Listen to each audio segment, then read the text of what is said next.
안녕하세요.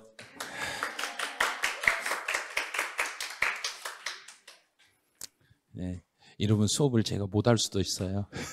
너무 부담스럽게 하시면. 네. 오늘은 이제 앞에 영어로 뭐라고 써졌는데 뭐 F 뭐라고 막 이렇게 써져 있어요. 이 말 듣는 순간 이거 보면은 아이고 끝날 때가 됐네 하고 느껴지실 거예요. 예. 이제 오늘이 89일 남은 날이에요. 그 긴장하셔야 돼요. 이제 89일 그 날짜 며칠 남았는지를 알고 공부를 하셔야 돼요. 그리고 또 원서 접수도 다음 주부터 해야 되니까 원서 접수 하기 전에 공부를 끝내신 게 좋아요. 그래서 오늘 할 일은 어떤 걸 하냐면 이제 여기서요. 조금 거짓말이 있을 수도 있어요. 시험에 이게 조금요. 시험에 꼭 나오는 테마다. 근데 이제 시험에 주로 출제되는 테마인데 시험에 여기다 주로라고 쓰면 시주태 이렇게 되니까 발음이 안 되더라고요. 그래서 시험에 꼭 나오는 꼭자를 넣으니까 발음이 좀 잘 돼서 그렇게 쓰고 있는 것 뿐이지 진짜로 또 이거 강의 들으시고 항의가 이제 시험 끝나고 항의하시면 안 돼요. 시험에 꼭 나온다 했는데 선생님 안 나왔잖아요. 책임지세요. 막 그럼 그때는 곤란해져요. 그러니까 어느 정도 시험에 나올 수 있는 범위를 마지막으로 정리해 준다 이렇게만 생각하시고 수업을 들으셔야지 이거를 100% 시험에 나올 거다 이렇게 생각하시면 안 돼요. 100%는 생각하지 마시고 대략 한 90% 정도만 생각하세요. 이제 오늘 제가 해야 될 내용이 이거예요. 이제 이론을 먼저 해당 테마의 이론을 정리해 드리고 그 이론 밑에 기출 지문이 있을 거예요. 이제 두 개를 동시에. 그래서 오늘은 수업을 이론 먼저 정리하고 기출 지문하고 해서 한 파트별로 2번씩 설명을 해요. 2번 설명하고 그 두 개가 이해가 되면 그 다음으로 내려가고 그래서 이론, 기출 지문 계속 반복할 거예요. 네, 반복할 거니까 이제 수업 시간에 이 내용을 칠판에 제가 설명하고 막 말하는 걸 메모해서 적거나 이러시면 도움이 안 돼. 적는 것보다는 그냥 말로 풀어내세요. 본인이 내가 이걸 알고 있는지 모르고 있는지 이것만 체크를 해보시면 돼요. 오늘 내용은 그 정도예요. 그리고 수업은 대략 수업이 아마 6시 가까이 되면 끝날 거예요. 근데 한 번도 예상대로 끝낸 적이 없어요. 좀 늦어졌어요. 6시 반 정도 이렇게 갔는데 끝내는 예정 시간 하면 6시 정도고 중간에 점심시간 1시 한 15분에서 20분 1시 15분에서 거기에서 1시간 정도 쉬었다 가고 이렇게 예정이 돼 있으니까요. 참고해 주시고 자 이제 지금부터 이제 바로 시작을 해보죠. 이제 처음에 제 1장은 취득세예요. 근데 여기에 왜 총론이 없어요? 이러신 분이 있더라고요. 총론은 우리 머릿속에 들어있어요. 총칙을 강의를 하면 오늘 하루 종일 해도 못해요. 총칙만 오늘 하루 종일 해도 총칙이 부족해요. 그만큼 복잡한 내용이에요. 그래서 총칙은 내용 중에 지금 설명하는 내용들 안에서 그 안에 들어있는 내용으로 설명을 해드릴 거니까 총칙 내용은 이 안에는 들어있지 않다는 거 꼭 참고해 주시고 먼저 이제 여기 페이지수를 잘 보면서 따라오세요. 이제 19대 교재 2페이지부터 보시면 돼요. 자, 이제 페이지수에서 아주 작게 돼 있을 거예요. 우리 교재에서는 이 정도 지문이면 한 페이지예요. 여기 한 페이지인데 이렇게 압축으로 딱 2줄로 압축을 시켰어요. 근데 이 내용을 가지고 시험 문제 지문이 한 줄이 나와요. 이 안에서 지문 한 줄이 나오니까 이 한 줄을 맞추려면 어떻게 해야 되는지 이제 보여드릴게요. 취득의 본질이라고 해서 취득이라는 뜻풀이를 할 줄 알아야 돼요. 요거는 시험에 내는 건 아니에요. 근데 이 말 뜻을 알아야 그 다음에 지문을 풀 수 있는 거예요. 그럼 취득이라는 게 이게 뭐예요 하고 이거 물어보는 취득의 정의로 옳은 거 찾아라 이런 걸 안 물어봐요. 취득이라는 게 뭐예요? 그러면 소유권 주장이다. 근데 제가 여기다 이렇게 쓰면 이걸 쓰려고 하니까 제가 안 쓰려고 사실은 노력을 해요. 쓰시면 안 돼요, 저거를. 소유권을 주장하는 것을 딱 2개로만 줄여보세요. 소유권 주장을 2글자로. 내 거, 끝. 됐죠? 내 것이라고 알았잖아요. 소유권을 주장하는 것은 곧 이게 내 것이라는 걸 확인하는 거예요. 그럼 내 것이라고 확인하려면 내가 이 물건을, 자, 이거를 돈 주고 사면 내 것인가요? 공짜로 받아도 내 것인가요? 공짜로 받아도 끝났네요. 지 내용을 아는 순간 내가 이름을 쓸 수 있어요. 유상이든 무상이든 상관없이 내 것이라고 주장하면 그건 취득이에요. 그다음 이 지금 교재에 제가 이름을 안 썼죠. 교재 이름 안 썼어요. 이름 안 썼으면 이건 남의 책인가요? 내 책인가요? 내 책이에요. 그러면 물건을 부동산을 취득해서 그 부동산에 등기나 등록을 꼭 하면 내 것이다. 안 해도 내 것이다. 안 해도. 저 안 해도 됐네요. 등기 등록을 하지 않았더라도 내 것이 되는 거예요. 시험은 여기에서 출제가 되는 거예요. 계속 시험에 나오는 것은 그럼 이제 문장을 어떻게 만드냐면 올해 시험에 나오는 지문 중에 딱 하나 특이한 지문이 뭐였냐면 기존에는 부동산을 가지고 물어봤어요. 기존에는 부동산을 가지고 물어봤는데 올해는 광업권을 가지고 물어봤어요. 광업권. 어떤 식으로 문제를 물어보냐면 광업권법에 의한 등록을 하지 아니했을지라도 취득세 대상이 되나요? 이렇게 물어봤어요. 그러면 등기나 등록을 안 했더라도 취득세를 부과해야 되는가 안 해야 되는가? 해야죠. 왜? 법률로 등기가 되든 안 되든 이건 따지지 말라는 이야기예요. 등기 등록을 불문한 사실상 취득에 대해서는 그럼 이제 여기서 누가 세금을 낼 것인지 요 세금을 내는 사람을 요 사람을 이제 찾아주셔야 돼요. 사실상 취득했을 때 누구를 납세 의무자로 해야 돼요? 그러면 딱 세 가지가 나와. 자, 세 가지. 원시 취득, 승계 취득, 의제 취득 요 세 가지가 나오는데 원시와 의제 취득에는 누구를 납세 의무자로 해야 돼요? 그래야 되는가? 원시나 의제는 봐요. 여기서 이제 대답을 못 하는 거예요. 그럼 이제 이런 지문에서 문제를 못 풀 수밖에 없는 거예요. 그래서 원시는 남의 걸 가져오는 거야? 내가 만들었는가? 내가 만들었으니까 그 물건 주인 소유자. 의제 취득도 소유자. 그다음 승계 취득은 상대방한테 가져왔으니까 여기는 양수자. 소유자 또는 양수인 또는 양수자를 납세 의무자로 하겠습니다. 이렇게 가는 거예요. 근데 이거를 예전에 한번 여기를 양도인이라고 낸 적은 있어요. 근데 이걸 너무 쉽게 내버린 거예요. 그거는. 그럼 이제 여기 지문보다는 앞에 있는 등기 등록을 불문한 이 지문을 어떤 식으로 문제를 만들었는지 이제 보여드릴게요. 원문 통문 그대로. 부동산 등의 취득은 등기 등록을 하지 아니한 경우라도 등기가 안 돼 있을지라도 어떻게 취득하면 그랬는가? 사실상 취득하면 취득으로 보고 누구를 그러면 여기 안 써도 여기를 쓰지 않았더라도 밑에 지문에서 보여줬잖아요. 누구 또는 누구 그랬는가? 소유자 또는 양수인을 각각 취득자로 하겠습니다. 이렇게 되는 거예요. 그래서 될 수 있으면 안 쓰고 내가 풀어내는 게 제일 중요해요. 가장 중요한 건 등기 등록을 안 했더라도 그러면 이제 부동산에 대해서 민법에서 등기나 등록을 이행한 경우에 하나여 취득으로 본다. 그럼 그 지문은 틀렸다. 민법 등 법률 규정에서 등기가 되어 있어야만 취득으로 본다. 그럼 그건 틀린 거예요. 등기나 등록을 하지 않아도 각종 법률 규정에서 등기나 등록을 안 했더라도 사실상 취득만 하면 취득으로 보고 취득세를 부과합니다. 그럼 여기서 제일 중요한 거 바로 이 지문이에요. 이게 이제 시험에 나오는 통 지문은 밑에 있는 이 지문으로 19회부터 34회까지 계속 출제했네요. 근데 36회를 내년에 또 여기다 쓸 수도 있겠죠, 제가. 또 나오면. 그러니까 이 지문 하나만 딱 알아버리면 한 줄은 맞출 수 있어요. 이제 두 번째로 취득의 유형으로 가보죠.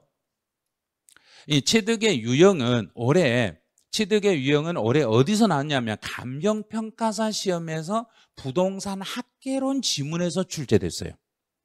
이제 2차에서 나온 게 아니라 1차 부동산 학개론. 왜 학개론 나오냐면 원시, 승계, 의제를 물어보는 건 요건 학설이에요. 학설이기 때문에 학개론에서 냈던 거예요. 그럼 이제 원시라는 것은 나부터, 승계는 누군가 가지고 있는 걸, 누군가 가지고 있는 걸 넘겨받으면 승계, 내가 내가 소유권을 내가 처음에 소유권을 시작하면 원시. 그럼 원시 취득에서 이제 여기서 시험에 나오는 건 이 부분을 물어보는 거예요. 여기는 시험 지문으로 주어지니까 요거는 필요가 없는 거예요. 그러면 토지나 건물을 원시로 취득했어요. 그럼 이제 생각을 할 때 토지를 원시로 취득했어요. 그러면 두 글자로 한번 만들어 보세요. 바다를 메꿔서 매립 또는 간척. 그러면 간척이나 매립은 요거는 원시 취득이라는 이야기예요. 또 건축물을 원시 그러면 건물을 새로 신축. 그럼 끝. 이게 됐어 이제. 여기 해석했네. 그럼 문제를 낼 때는 이런 걸 문제로 내는 거예요. 공유수면 매립이나 간척에 의한 토지를 취득한 경우는 그러면 이게 원시라는 거 얼른 알아들으셔야 돼요. 그럼 원시로 취득했을 때는 취득세를 과세합니다. 토지나 건축물은 원시로 취득해도 과세가 되는 거예요. 그다음에 이제 문제로 이제 출제위원들이 만드는 거 여기 차량이나 기계나 항공기나 선박 요 네 가지를 원시로 취득했을 때는 과세하지 않는다 이렇게 가는 거예요. 그럼 취득세 과세 대상물 중에 차량과 기계와 항공기와 선박은 처음으로 만들었을 때는 그 회사에서 처음으로 만들었을 때는 취득세를 물리겠다 안 물리겠다 안 물리겠다 이렇게 해서 가시면 돼. 그다음 승계네요. 승계는 유상이든 무상이든 모두 유상 무상 묻지 말고 유상일 때도 과세 무상일 때도 과세. 그러면 여기에서는 어떤 식으로 문제를 내냐면 이렇게 문제를 내요.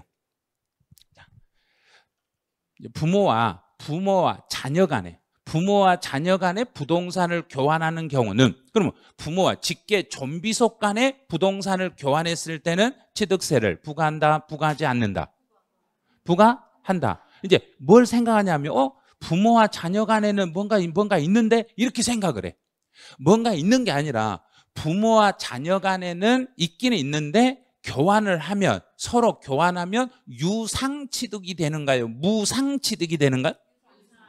몰라요. 확인해 봐야 돼. 실제로 정상적으로 교환이 됐으면은 유상. 정상적인 교환이 아니라면 증여. 그러면 실제 부모와 자녀 간에 본인 앞으로 뭐 돼 있는가를 확인해 보고 등기가 되어 있는 상태에서 교환하면 유상. 그 다음에 물어보는 게 상속이나 증여를 가지고 물어볼 때는 약간 꽈요. 자, 한 바퀴 돌려요. 상속이나 증여를 받아서 상속세나 증여세를 이미 납부했어요. 이렇게 문제를 내놔. 그럼 상속세나 증여세를 이미 납부했을 때는 상속받은 물건, 증여받은 물건에 대해서는 취득세를 물린다, 안 물린다? 봐요. 여기서 상속세나 증여세 냈으면 취득세 안 내도 될 것 같은데 이렇게 생각을 해버린 거예요. 상속세와 증여세와 취득세는 관계 있는 세는 별개인가요? 별개니까 상속세나 증여세를 냈다고 해도 당연히 취득세는 또 내셔야 됩니다. 이렇게 되는 거예요. 그래서 언제나 문제 풀 때 유상이든 무상이든 이거 고려하지 말아라. 유상 무상을 따지지 말고 상속을 받았던 증여를 받았던 상관없이 유상 승계든 무상 승계든 모두 취득세를 과세하겠습니다. 이렇게 가면 돼요. 이제 의제취득이네요. 의제취득에서는 매년 출제되는 건 바로 여기에요. 동그라미 1번은 매년 출제되니까 토지의 지목 변경은 놓치면 안 돼. 놓치면 한 문제 날아가는 거예요. 토지의 지목을 변경했다. 그런데 만약에 토지가 나오지 않고 여기에 차량이나 기계나 선박이라고 나왔다. 그럼 차량이나 기계나 선박은 이제 지목 변경이라 거기는 종류 변경 똑같아요. 자, 변경은 똑같아. 지목을 변경하든 종류를 변경하든 변경해서 뭐가 이루어지며 가액이 증가되며 여기네요. 가액이 증가되며 그러면 시험 문제는 여기에요. 토지의 지목을 변경해서 가액이 증가되면 증가된 부분에 대해서만 취득세를 물어라 그래야 된가요? 변경, 등기까지 포함해서 물어라 그래야 된가? 증가된 거예요. 그러면 가액 증가는 취득세로 과세를 해야 돼요. 이거 완벽히 잡아야 돼요. 가액 증가는 취득세로 과세를 해야 되고 변경 등기분에 대해서는요. 등기요. 변경해서 등기하는 것은 등록 면허세라는 세금으로 이걸 물리셔야 돼요. 그럼 이 지문을 가지고 시험 문제 내는 사람은 어디까지가 문제를 출제할 수 있냐면 가장 먼저 물어보는 걸 뭘 물어보냐면 세율을 물어봐. 자, 여기서 세율. 세율을 첫 번째로 물어보네요. 그럼 취득세에서 가액이 증가됐을 때 취득세는 등기를 포함해서 취득세 물려라? 등기는 빼고 물려라? 빼고. 왜? 등기 빼고. 등기는 등록면허세로 가야 되니까 등기 빼고 취득세를 물려라. 그러면 지금 현재 취득세 표준세율 속에는 물건값 2%하고 등기값하고 포함해서 표준세율로 돼 있는데 등기분 빼고 물건값만 물려라 그랬으니까 중과 기준 세율을 적용해서 취득세를 물려라. 그럼 이 중과 기준 세율은 취득세에서 몇 %라고 칭해라? 2%. 자, 2%예요. 중과 기준 세율을 2%라고 그래요. 자, 그럼 해결했어요. 취득세에서는 중과 기준 세율을 적용한 특례 세율을 적용해서 취득세를 물리는 거고, 그럼 등록면허세는요 그랬어요. 그럼 등록면허세는 변경해서 등기했을 때는 세율이 어떻게 된다 그랬는가?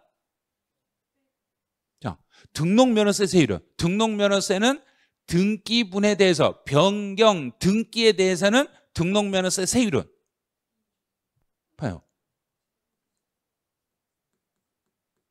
등기 한 번, 변경 등기 한 번 할 때마다 시험 끝나고 6,000원이라고 생각났어요 지금. 방금 시험 볼 때 기억 못했잖아요. 시험 끝나고 나서 집에 가면서 옆 사람이 말하니까 그거 건당 6,000원인데 아이고 나 틀렸네 이렇게 나오는 거예요. 그래서 건당 등록면허세는 한 번 할 때마다 6,000원 물리는 거예요. 변경 등기는 변경해서 이름을 쓸 때, 이름을 바꿀 때마다, 이름을 바꾸면 바꿀 때마다 얼마씩 내놓으라는 얘기인가? 건에 6,000원. 한 번 할 때마다 6,000원씩 내놓으세요. 자, 여기까지 이제 잡았어. 그 다음에 이제 문제를 여기서 지목 변경에서 이제 물어보는 게 세율을 물어볼 때 여기까지는 세율은 올해 아마 세율은 여기 물어볼 확률이 있어요. 그 다음에 또 하나 물어보는 게 중가산세를 여기를 물어보는 거예요. 중가산세. 그럼 토지의 지목을 변경해서 신고하지 아니하고 매각했을 때, 그럼 변경해서 신고하지 아니하고 매각했다는 이야기는 무엇하지 아니하고 팔았다는 소리인가? 그렇죠. 등기하지 아니하고 팔았다. 그러면 취득세에서는 등기를 안 하고 팔았더라도 취득세가 무겁게 가산세를 물릴 필요는 등기는 무슨 세에서 물리니까? 그렇죠. 등기는 등록면허세에서 물리니까 취득세에서 등기를 하든지 말든지 취득세에서는 중가산세를 적용하지 않는다. 중가산세 없음. 이걸 문제화시킨다는 이야기예요. 그래서 토지의 지목 변경이 시험에 나온다고 하면 달랑 가액 증가만 공부하세요. 가액 증가만 되면 취득세 물린다. 요거 하나만 딱 공부하다가 갑자기 지목 변경에 대해서 신고하지 아니하고 매각했을 때는 중가산세를 적용한다. 그러면 아니요 틀렸어요 그래야 되는데 중가산세 이게 뭔 말이에요? 신고하지 아니하고 매각하면 중가산세 물리는 거 맞는데 왜 이거는 아니요 계속 말을 해. 변경해서 등기하는 것은 변경 등기는 무슨 세 항목이니까? 등록면허세 항목이니까 취득세에서는 등기를 안 했더라도 벌을 세게 준다? 못 준다? 못 준다. 이제 여기까지 딱 잡아놓으시면 지목 변경을 완벽히 딱 잡혀버린 거예요. 자, 두 번째, 비상장법인의 주식을 취득하여 과점주주네요. 그럼 여기서는 이제 과점주주가 딱 뜨면 제일 먼저 과점주주는 퍼센트를 먼저 확인하세요. 과점주주는 지분이 얼마가 넘어야 되고 50%? 50% 초과. 요 단어를 먼저 생각하셔야 돼요. 50% 초과입니다. 그럼 50% 초과라는 이야기는 지분이 50%는 과점주주가 된다, 안 된다?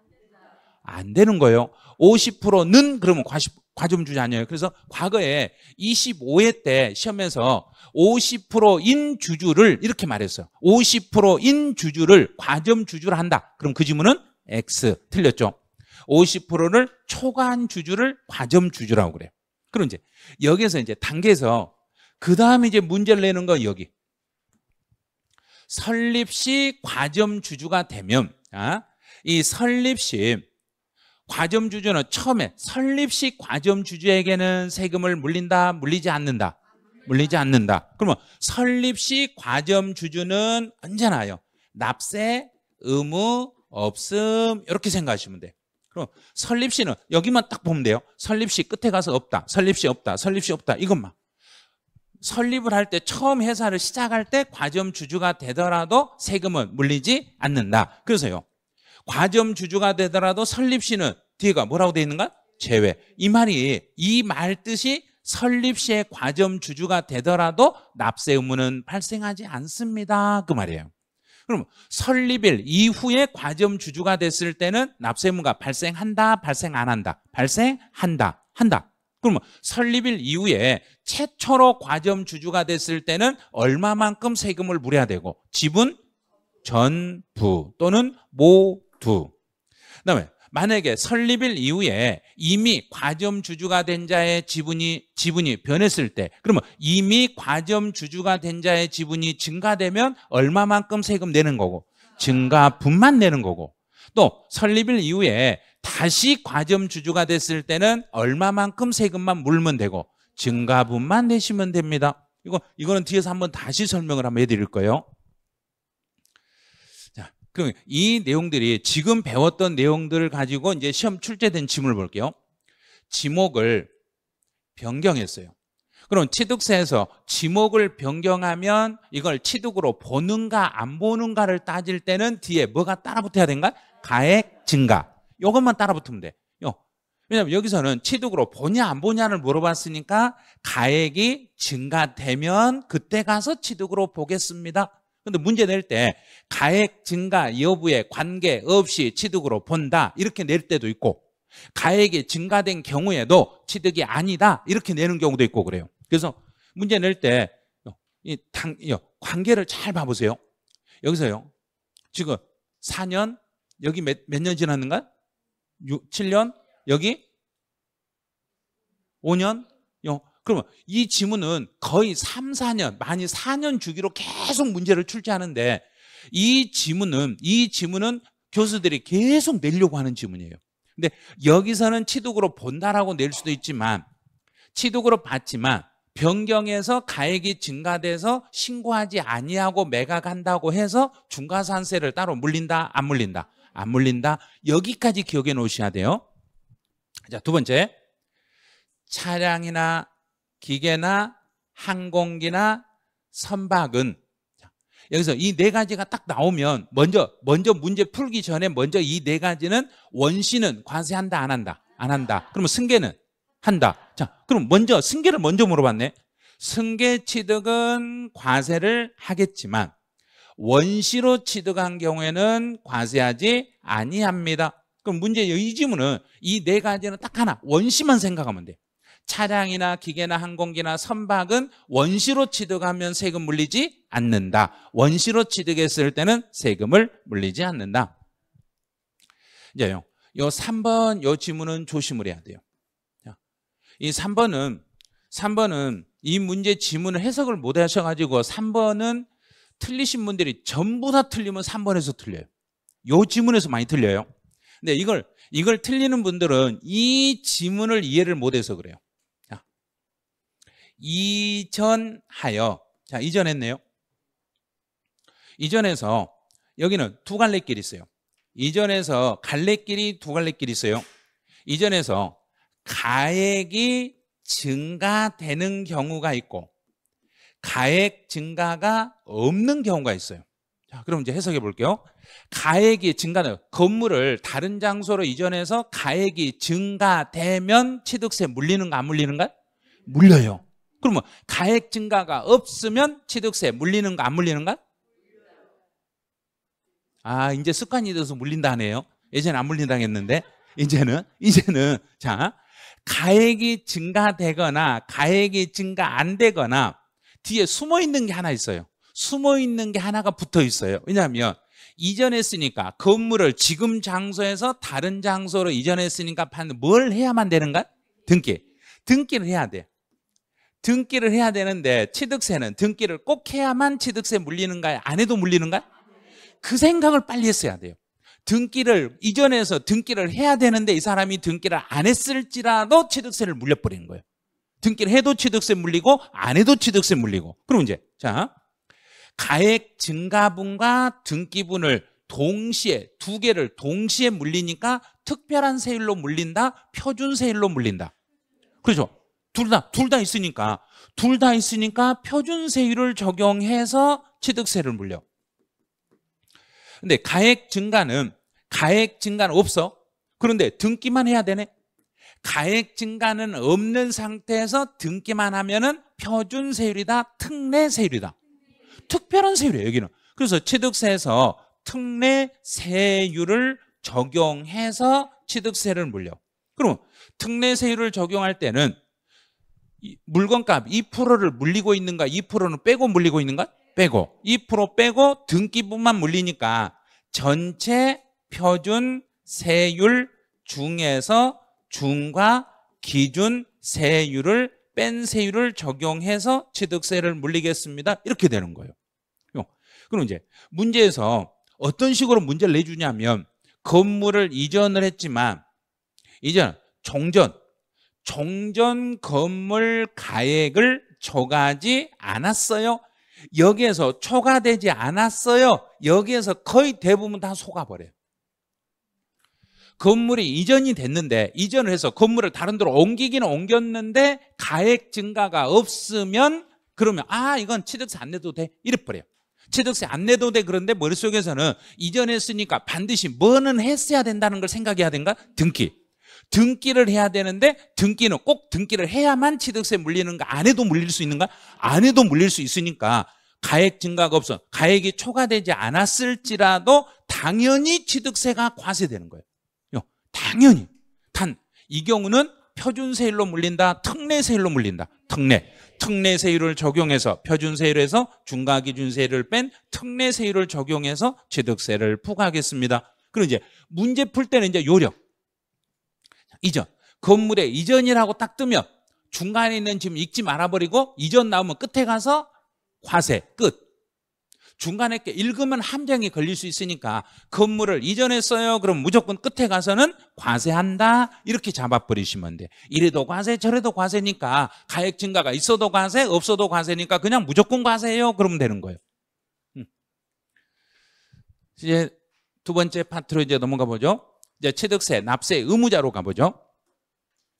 취득세 납세 의무자는 시험에서는 지문이 길게 나와요. 상당히 길게 나와요. 지문 기는 거 다 필요 없어요. 자, 이제 납세 의무자는 취득세 납세 의무자는 이 사람 사실상 취득한 자예요. 자, 사실상이란 말은 앞에서 무엇과 무엇을 하지 않아도 등기나 등록을 하지 않아도 취득이라는 것 우리 취득의 의미를 뭐라 했는가? 소유권 주장. 그러면 실제로 등기나 등록을 하지 않았더라도 그 사람이 자기 거라고 주장하면 그 사람이 취득세를 내는 거예요. 이제 주체 구조부 나왔네. 주체 구조부 이외의자. 그럼 건물주가 아닌 다른 사람이 내 건물에다가 뭔가를 설치했더라도 앞에 주체 구조부라는 지문이 보이면 끝에 가서 주체 구조부 취득자를 납세 의무자로 이렇게 잡으시면 돼요. 그래서 중간에 지문 신경 쓰지 마시고 주체 구조부라는 단어만 보이면은 그냥 끝으로 가서 그 사람을 납세 의무자로 한다. 이렇게 잡아버리시면 돼요. 자, 두 번째, 토지에 지목을 변경했을 때는 반드시 뒤에 뭐가 따라붙어야만 취득이니까 가액 증가. 가액이 증가되면 이 땅을 새 땅으로 새로 산 사람인가요? 그 땅 주인인가요? 땅 주인. 그럼 이건 의제취득이니까 누구를 납세의무자로 잡아라? 소유자. 그래서 여기는 소유자가 이렇게 나오는 거예요. 소유자, 변경 시점의 소유자. 그럼 이제 시험에 나오면 아마 올해 시험에 나오면 여기를 문제 지문으로 물어볼 거예요. 3년 전에도 냈지만 또 낼 거예요. 한번 다시 낼 거예요. 도시개발 사업의 시행으로 토지의 지목이 사실상 변경되고 뭐 앞에 환지 계획에 따라 공급한다. 이건 다 필요 없어요. 이 지문 보면 돼요. 자, 여기 지문만 보시면 돼요. 환지라는 것은 내가 내 땅이 들어가고 내 땅을 다시 돌려받았다는 이야기예요. 그러면 다시 그 땅을 자기 땅을 돌려받은 사람은 사업한 사람이 받았는가 땅 주인이 받았는가? 땅 주인. 그럼 땅 주인 그러면 돼요. 그래서 땅 주인은 조합원이 되는 거예요. 조합원. 근데 채비지나 보류지나 요 말은 땅 주인들이 돈을 줘야 되는데 사업한 사람에게 돈을 줘야 되는데 돈을 못 주니까 내 땅 중에 일부를 띄워주는 거예요. 그러면 이 조합원이 요 사람이 자기 땅을 사업한 사람에게 요 땅을 띄워줘 버린 거예요. 공사비로 줘버린 거. 그러면 채비지나 보류지로 받아간 사람은 누구란 이야기인가? 사업 시행자. 그럼 사업 시행자가 세금 내는 거예요. 사업 시행자를 납세 의무자로 합니다. 그런데 문제를 낼 때는 이걸 뒤집어. 환지는 사업 시행자, 채비지나 보류지는 조합원, 이렇게 문제를 살짝 뒤집어놔. 그러니까 이건 충분히 풀 수 있는 문제예요. 그다음 이제 바로 밑에 것은 지문이 너무 길어. 지문이 너무 긴데 여기서 상환, 토지 상환 채권으로 상환을 받았어요. 상환이라는 것은 다시 받았죠. 그러면 내가 주거, 건물을, 내 건물을 사업을 할 때, 정비 사업을 할 때 내 건물이 들어가고 내 건물이 헐려버리고 내 건물을 헐고 거기다 새로 건물을 지어가지고 나한테 주네. 그럼 새로 건물을 지어서 주니까 그 주인이 건물을 새로 신축한 거랑 마찬가지예요. 신축했으니까 무슨 취득? 그래서 원시 취득이 되는 거예요, 이렇게. 근데 땅은 돌려받았더라도 새 땅을 받았는가 다른 땅을 받았는가? 다른 땅. 그러면 넘겨받았으니까 이거는 승계 취득이에요. 그럼 여기는 시험 문제 잘 안 내. 이거는 잘 안 내고 이 부분은 시험에 엄청 많이 내. 환지, 채비지, 보류지. 그 다음에 이제 문제 많이 내는 거 여기. 주택구조부 여기하고 환지하고 채비지나 보류지 이 부분을 많이 출제하려고 그래요. 이제 외국인 소유의 물건을 여기서는 요 단어만 딱 보면 돼요. 외국인 소유의 물건. 중간에 있는 지문 필요 없어요. 중간에 있는 지문은 여기에 소유권을 이전받는 조건으로. 요게 소유권을 이전받는 조건이냐 이전받지 않는 조건이냐에 따라서 조건이 다르기는 해요. 근데 그런 거 우리 시험은 중요하지 않아요. 부동산 학개론에서 혹시 리스하고 관련된 거 배웠죠? 리스. 자, 그러면 자본 리스하고 운용 리스는 배웠는가요? 안 배웠죠? 봐요. 그걸 여기다 그걸 적용해서 설명해도 지금 설명하면 머리가 아파져. 그러니까 요거는 시험에 내는 게 아니니까 무시해버리고 지금 여기서는 요게 어떤 조건인가 묻는 게 아니라 세금을 누가 내냐를 물어보는 거예요. 그러니까 중간에 있는 조건은 묻는 게 아니에요. 물어보는 것은 오로지 세금은 누가 내냐 물어본 거예요. 그래서 누가 외국인 소유 물건을 우리나라로 수입해서 가지고 들어올 때 누구에게 세금 물린다? 수입한 사람에게 물리는 거예요. 그래서 그 수입하는 사람에게 물려. 그러면 수입하는 사람에게 물릴 때 여기서 잘 볼게요. 이 수입하는 사람에게 물릴 때 세율을 적용할 때 이제 세금. 자, 그럼 수입하는 사람이 세금을 낼 때 등기까지 포함해서 취득세를 물린다. 등기는 빼고 물린다. 이것도 알면 안 되는데 이렇게 많이 알면 안 돼요. 모른 척 해야 돼요. 등기는 빼고 등기를 빼고 중과 기준 세율을 적용해서 중과 기준 세율을 적용하는 거예요. 그럼 나중에 수입해가지고 수입한 사람이 세관에다가 중과 기준세를 내고 물건을 수입해서 우리나라로 가지고 들어와서 등록을 하려면 취득세를 다시 낸다? 취득세를 낼 수 없다? 낼 수 없다. 여기서 이미 취득세 물렸으니까. 이미 취득세 내버렸으니까 취득세를 물리지 못하니까 다시 무슨 세로 돌려서 받는다? 등록면허세. 올해 그 부분을 등록면허세에서 출제할 거란 이야기예요. 그래서 요 지문을 이런 지문이 딱 나오면 이건 취득세하고 등록면허세하고 연관관계를 빨리 파악을 해 놓으셔야 돼요. 외국인 소유의 물건을 우리나라로 가지고 들어올 때 수입하는 사람에게 세관에서 중과 기준세율로 취득세, 특례세율로 물리고 나중에 등기를 하려고 할 때 그 등기분에 대해서는 등록면허세로 물리겠는데 이렇게 특례세율을 적용하는 것은 무슨 취득에 한해서만 이렇게 적용해라 그랬던가? 연부취득에 한해서만 이걸 적용해라 그랬어요. 그래서 가로에 혹시 연부취득이 아니에요 그러면 특례세율을 적용하시면 안 돼요. 연부취득에 한정하여 특례세율을 적용하겠습니다. 이제 상속 나왔네요. 자, 상속. 전번주 토요일 날 이 상속하고 관련된 것은 경찰 간부 시험에서 정답으로 출제했어요. 자, 이 부분을 이틀 전에 시험에 출제됐어요. 상속을 받았으면 자, 납세 의무자는 누구예요? 그러면 죽은 사람이 나와서 내겠는가요? 살아있는 사람이 내겠는가? 살아있는 사람이니까 이름을 누구라 붙이고? 상속인. 살아있으니까 상속인이에요. 만약에 여기다 이제 죽으면 앞에다 뭘 붙이면 된가? 피 흘리고 죽었으니까 피상속인. 죽었으면 피, 살아있으면 상속인. 그런데 시험은 상속인 중에서 그 중에서 상속인 중에서 누구에게 취득세를 물린다? 그래요. 여기서는 각자예요. 상속인 각자에게 물리는 거예요. 이렇게 물리는 거예요. 여기를 조심하세요. 상속인 각자. 상속인 각자에게 물리는데 그러면 이 상속인 각자는 서로 간에는 연대, 납세 의무가 없다, 있다? 있다. 연대 납세 의무가 있습니다. 그러면 이 상속인 각자에게 정부가 고지서를 발부할 때 상속인 각자에게 정부가 고지서를 발급할 때는 대표자에게 발부한다, 모두에게 발부한다? 자, 대표자다, 모두다? 모두. 이것도 이틀 전에 시험 문제로 출제됐네요. 연대 납세 의무자에게 납세 고지, 세금하고 관련된 고지서, 중요한 서류는 모두에게 각각 발송하게 돼 있습니다. 조합원용으로, 자, 여기서는 2단을 봐야 돼요. 조합원용으로 취득했어요.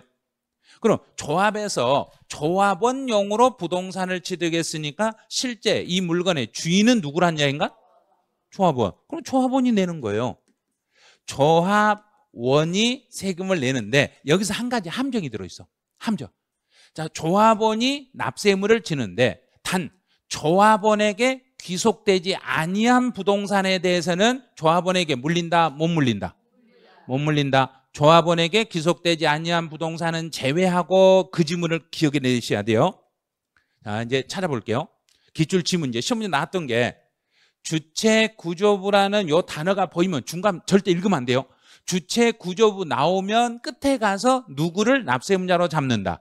주체구조부 취득자. 자, 주체구조부 취득자라고 딱 해야 되는데 이제 여기서 헷갈리기 시작한 게 뭘 헷갈리냐면 이 단어를 함께라는 단어를 의미를 부여해버리면 문제를 틀려버려요.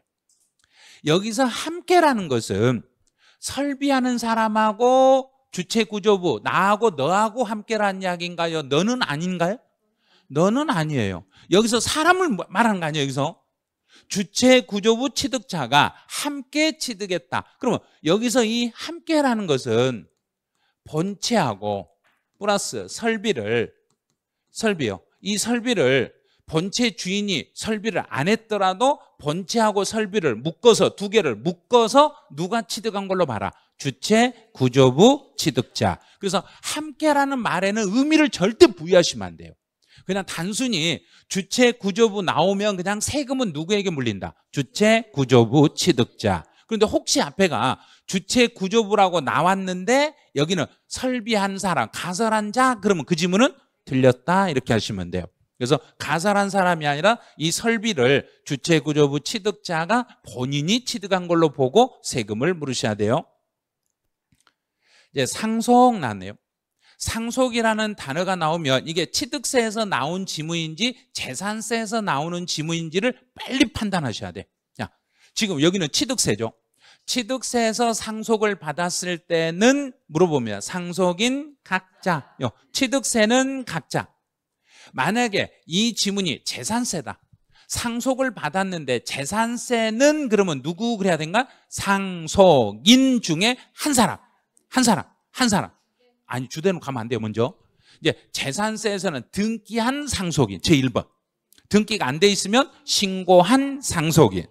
등기도 신고도 둘 다 안 돼 있으면 주된 상속인. 이렇게 순서를 잡으셔야 돼요. 그래서 취득세니까 상속인 각자. 그런데 이 상속인 공동 상속인 간에는 서로 간에는 연대하여 납부할 의무가 끝에 지문 있다. 요 단어요. 연대 납세 의무 없다. 이렇게 나와. 그런데 이번 시험에서는 연대 납세 의무하고 관련된 지문 아마 소득세에서 나올 거예요. 소득세에서 내가 예를 들어서 이 건물을 공동으로 소유하다. 공동으로 소유한 부동산을 양도했을 때는 그 공동 소유자 간에는 연대 납세 의무가 있다, 없다? 없어요. 그게 전번주 토요일 날 경찰 간부 시험에서 정답으로 출제했어요. 연대 납세 의무 있다라고 문제를 출제해놨어요. 그래서 상속인 각자는 연대하여 납부할 책임이 있다. 이런 식으로 여기는 취득세에서는 연대 책임이 있어요. 이제 조합원용으로 취득했을 때는 지문을 잘 봐야 돼요. 조합이라고 나올 때가 있으니까 조합이 아니라 조합원이 취득한 걸로 보고 그 다음에 이제 단서요. 조합원에게 귀속되지 아니한 부동산은 제외한다요. 조합원에게 귀속되지 아니한 부동산은 제외해요. 자, 여기를 제외를 포함이라고 쓰는 경우가 있어요. 이 경우에 조합원에게 귀속되지 아니한 부동산을 포함하여 조합원이 취득한 걸로 본다. 이렇게 나오면 틀린 거예요. 조합원에게 귀속되지 아니한 부동산은 제외합니다. 이 말은 세법의 논리가 공부상과 사실이 달랐을 때는 누구를 납세의무자로 잡아라. 사실상 취득자. 만약에 사실 확인이 안 되면은 공부상 소유자. 이렇게 가는 거예요. 그래서 여기서는 조합원에게 실제 귀속되지 않고 이름만 조합원으로 등재되어 있다고 해서 조합원에게 세금을 물리는 건 아닙니다. 이런 식으로.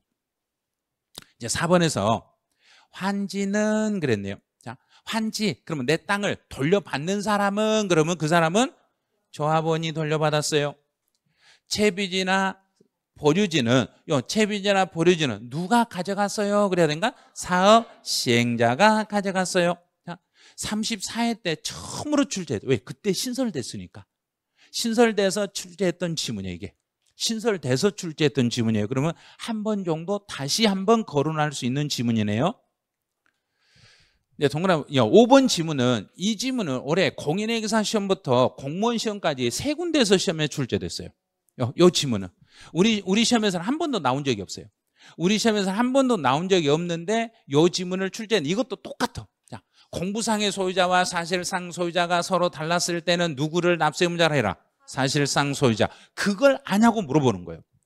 운수업체 명의로 등록이 되어 있어. 그럼 공부상, 서류상에는 운수업체 명의로 등록이 되어 있는데 실제 차량의 대금을 지급한 자가 따로 있는 게 입증이 됐네. 그러면 지금 등재돼 있는 것은 누구 앞으로 등재돼 있는가?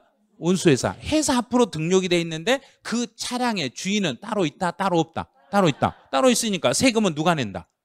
실제 주인이. 취득 대금을 실제로 지급한 자. 취득 대금을 실제로 지급한 자를 우리는 이름을 누구라고 하는가요? 사실상 소유자. 그런데 그렇게 시험 문제 출제하지 않아요.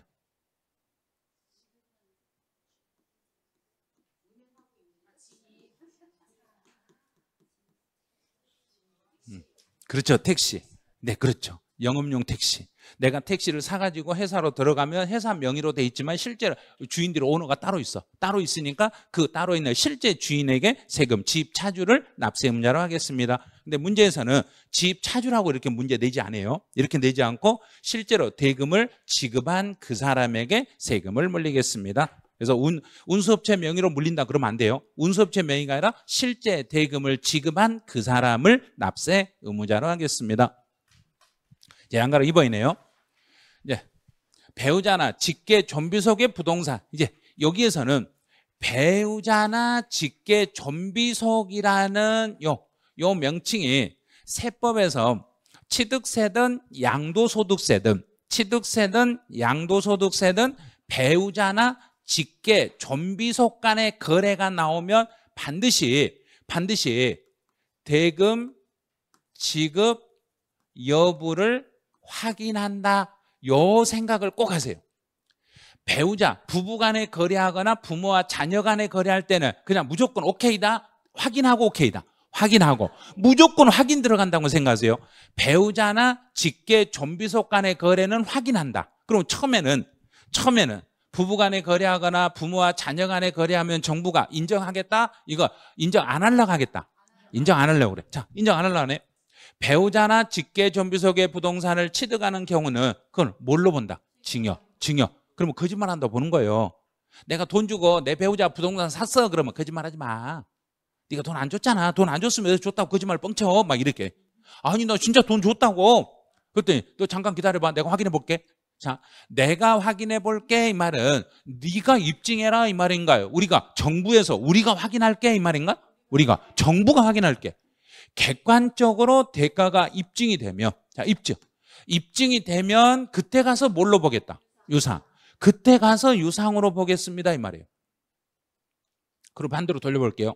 정부가 확인했더니 입증이 안 됐어. 입증이 안 되면 뭘 본다? 징역.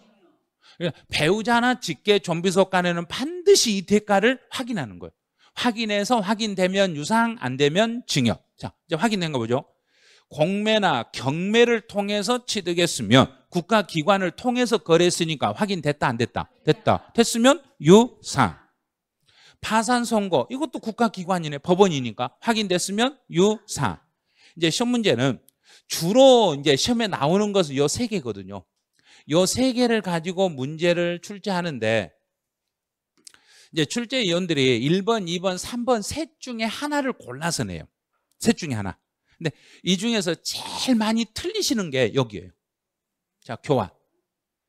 그럼 내 부동산하고 내 부모의 부동산을, 부모와 자녀 간의 부동산을 교환했으면 대가 입증됐다 안 됐다? 몰라요.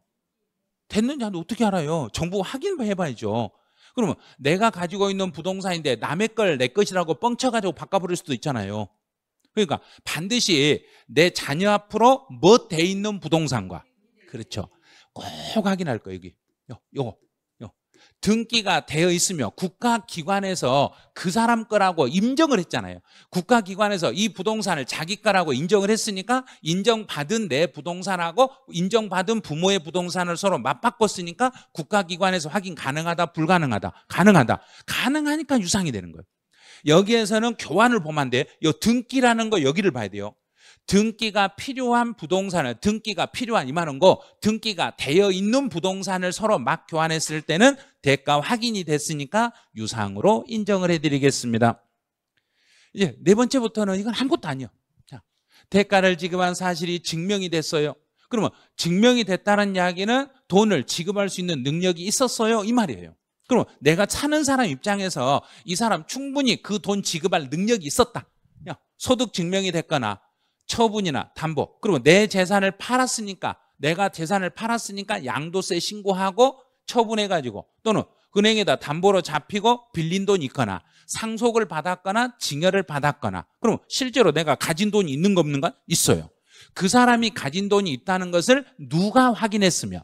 정부가 확인했으면 유상으로 인정해 드리겠습니다. 그래요.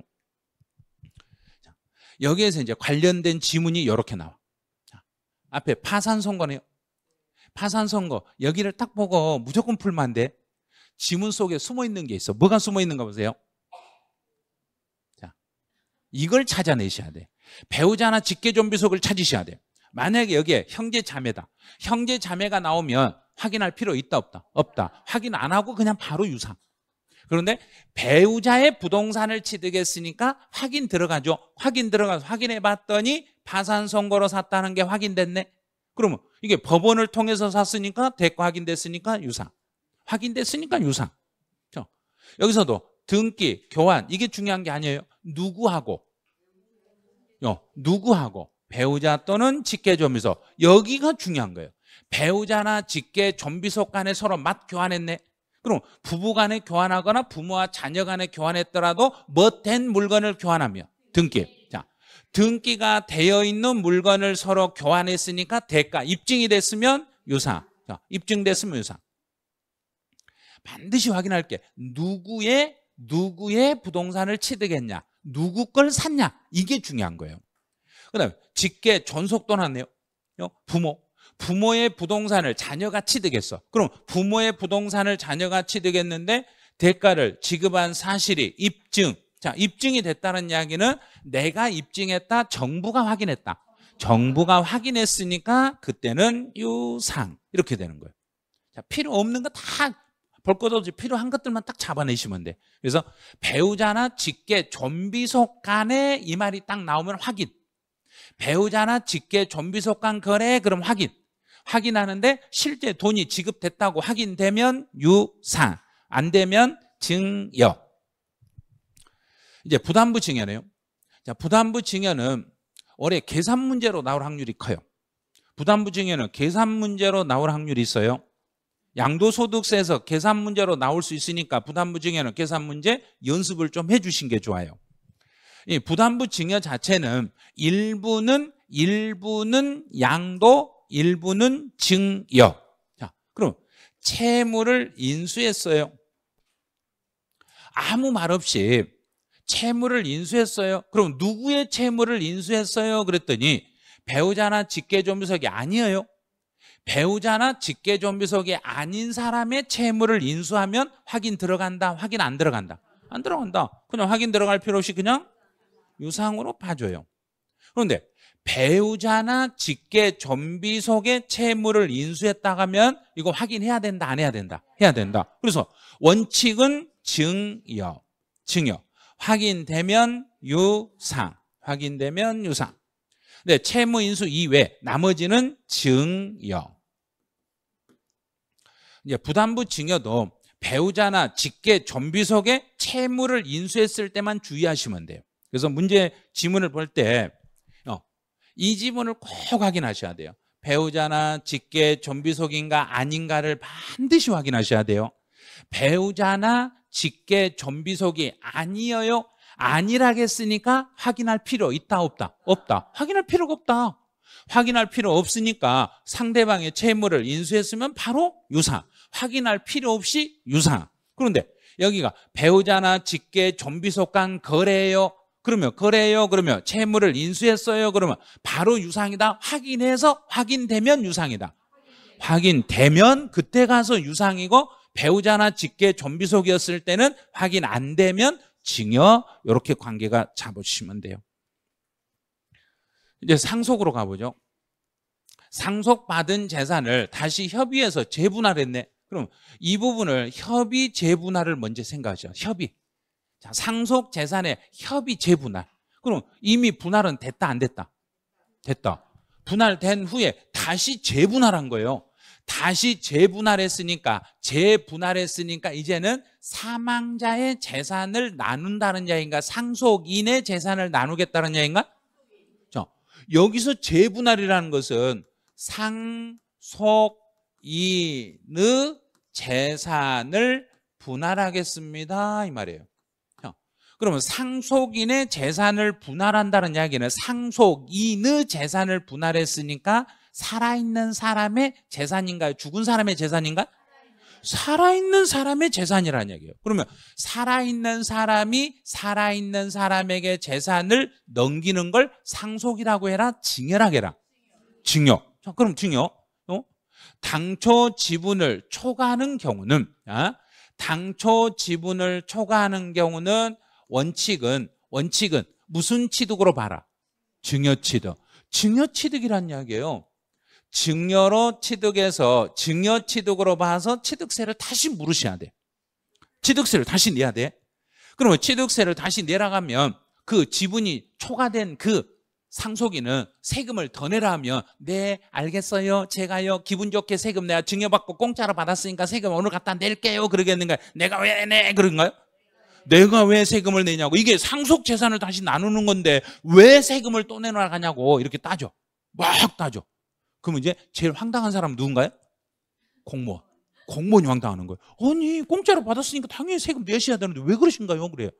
아니 이걸 상속 재산을 우리가 앞에서 상속 분배를 잘못해가지고 상속 재산을 다시 나눈 거라고. 다시 나눈 건데 왜 다시 나눴다고 세금을 또 내냐고. 그럼 등기하지 마시든지. 등기를 안 하고 나눠야지. 왜 등기를 하셨어요? 그러면 아니 등기를 했더라도 다시 나눌 수 있잖아요. 아니 그거 참 아니 이거 법은 그렇게 아니에요. 법에 나와 있는 이제 규정을 알려드릴게요. 그래요. 자, 상속 개시일이 속하는 달의 말일부터 몇 개월 이내? 6개월.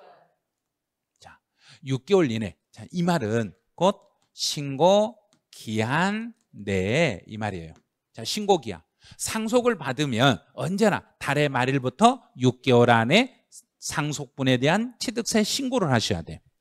그러면 신고 기한 내에 다시 협의해서 분할하시고 6개월 안에 등기까지 정정을 하셔야 돼요. 그러면 6개월 안에만 다시 바꾸시면 초과되더라도요. 당초 지분을 초과했더라도 그때는 세금을 물리겠다 안 물리겠다? 몇 개월 안에만 바꾸시면 6개월. 자, 6개월 안에 재분할만 해야 된가요? 등기도 바꿔야 된가? 등기도 바꾸셔야 됩니다. 등기도 깔끔하게 바꾸셔야 됩니다. 그런데 6개월이 지나서 등기했네.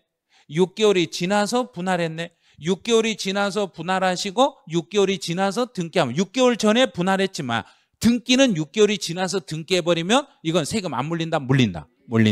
물린다. 그래서 이 부분은 증여 취득으로 봐서 초과된 부분은 과세를 하셔야 됩니다. 아니 그러면 빨리 알려주지 왜 이제서 알려줬어요? 법에 있잖아요. 법에 있는데 왜 모르셨어요? 그래요. 그럼 법은 누구나 알아야 된가요? 몰라도 된가요? 알아야 돼. 그래서 법을 모르면 뭘로 떼우르신다? 돈으로 떼우른다. 이제 세법을 모르면 돈으로 떼우르셔야 돼. 그래서 나중에 일하실 때 보면 세법이 진짜 그리울 거예요. 예, 그렇죠. 그래서 일하다 보면은 급하면 저한테 막 밤중에도 전화해요. 밤중에 연락 와요. 어떻게 연락 오냐면 밤에 12시 넘었는데도 막 전화 온 사람 있어요. 울고불고 하면서 선생님 세금이요 몇 천만 원 막 나오고 억 단위가 막 이렇게 나오는데 어떻게 해결할 수 있는 방법 없어요? 그러면 한참 들어보고는 끝에 가서 네 없어요. 근데 제가 없어요 그러면 그거는 결론이 이제 될 수 있는 방법이 없다는 소리예요. 그런데 있었을 때는 제 멘트가 좀 달라져요. 그러면 내일 오전에 다시 한번 연락해 보시죠. 그러면 오늘 그냥 마음 편하게 계시고 날 새면 다시 한번 연락해 봐라. 그러면 방법 알려줄 테니까 이 소리인데 그게 계속 막 그러니까 어떻게 하면 되냐고 막 계속 물어봐. 아니 지금 안 된다니까요. 예? 이런 과정들을 법에 있는 걸 최대한 법대로 풀어가지고 법에서 이길 수 있는 걸 찾아내셔야 돼요. 그럼 판례라는 사례를 다 뒤져보고 그중에 유사 판례를 찾으셔야 돼요. 그걸 찾아가지고 그걸 가지고 내밀고 이 방법도 있지 않냐. 그래서 그걸 내밀면서 나도 좀 봐주라. 여기에 맞게 나도 좀 봐주라 하고 우기셔야 돼요. 그럼 이제 여기서 6개월이 지나버렸어. 자, 6개월이 지났는데 다시 찾아보니까 여기 있네. 상속회복 청구서. 혹시 그 지분 늘어난 게 소송해서 내 지분을 소송해서 돌려받은 거예요 하고 물어봤더니 예, 내가 상속인 중에 한 사람이 내 지분을 자기 앞으로 등기해가지고 자기 앞으로 가져간 걸 내가 소송에 찾아왔어요. 그래요? 그럼 6개월 넘어도 돼요. 그거는 가능해. 그래서 상속회복 청구소에 의해서 법원에서 판결을 받아가지고 당초 지분이 초과했더라도 이거는 세금 낼 필요는 없습니다.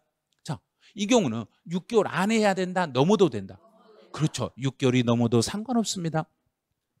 그 다음에 또 하나가 혹시 앞에서 등기를 하셨던데 이 등기가 상속인들이 협의해서 등기한 거 맞아요? 그랬더니 아니요 우리는 몰라요. 그럼 누가 했어요? 그랬더니 우리 지금 상속인들은 우리한테 돈 받을 사람이 우리 대신해서 등기해버린 거예요. 그럼 채권자네요?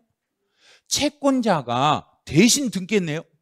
채권자들이 대신 등기했으니까 상속인들은 처음부터 등기를 했는가 안 했는가? 안 했죠.